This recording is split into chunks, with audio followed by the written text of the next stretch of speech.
కార్తీక పురాణము 21వ అధ్యాయం. పురంజయుడు కార్తీక ప్రభావము నెరంగుట. ఈ విధముగా యుద్ధమునకు సిద్ధమై వచ్చిన పురంజయునకు కాంభోజాది భూపాలకులకు భయంకరమైన యుద్ధము జరిగినది.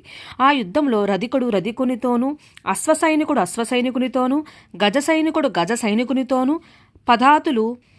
పదాతి సైనికులతోనూ, ముల్లులు మల్లయుద్ధ నిపుణులతో, ఖడ్గ గద బాణ పరసపు మొదలగు ఆయుధాలు ధరించి ఒండోరులు ఢీకొనుచు, హూంకరించుచు, సింహనాదములు చేసుకొనుచు, సూరత్వ వీరత్వములను చూపుకొనుచు, భేరీ దుందుబులు వాయించుకొనుచు, శంఖములను పూరించుకొనుచు, ఉభయ సైన్యములను విజయకాంక్షులై పోరాడిరి. ఆ రణభూమినందు చూచినను విరిగిన రథపు గుట్టలు, తెగిన మొండెములు, తొడలు, తలలు, చేతులు హాహాకారములతో దీనావస్థలో వినిపిస్తున్న ఆక్రణందనలు, పర్వతాల వలె పడియున్న ఏనుగులు, గుర్రముల కలేభరాలు దృశ్యములే.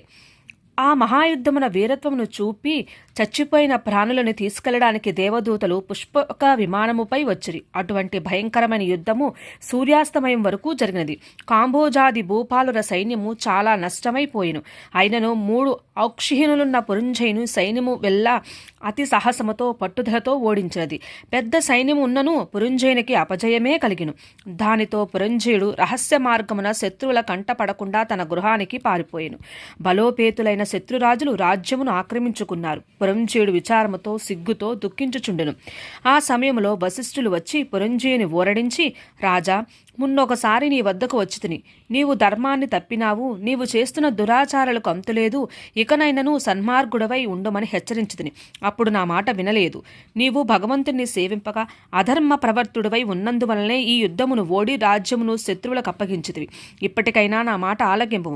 జయాపజయాలు దైవాధీనములని మొరింగియు నీవు చింతతో కృంగిటిపోవుటేలా? శత్రురాజులను యుద్ధంలో జయించి నీ రాజ్యమును నీవు తిరిగి పొందవలనన్న తలంపు కలదేని? నా హితోపదేశము ఆలకింపుము. ఇది కార్తీక మాసము. రేపు కృత్తికా నక్షత్రంలో కూడిన పౌర్ణమిగాన స్నాన జపాది నిత్య కర్మలాచరించి దేవాలయమునకు వెళ్ళి దేవుని సన్నిధిని దీపారాధనము చేసి భగవన్నామస్మరణ చేయుచు నాట్యము చేయుము.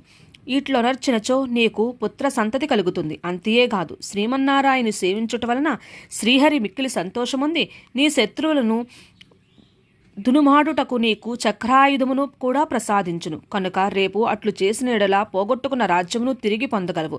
నీవు అధర్మ ప్రవర్తనుడవై దుష్ట సహవాసము చేతగదా నీకీ అపజయం కలిగినది. కాన లెమ్ము, శ్రీహరిని మదిలో తలచి నేను తెలియజేసినట్లు చేయు అని హితోపదేశము చేసెను. అపవిత్రః పవిత్రో వా నానావస్థం గతోపి వా యః స్మరేత్ పుండరీకాక్షం సహ బాహ్యభ్యంతరశుచిః. 21వ రోజు పారాయణం సమాప్తం.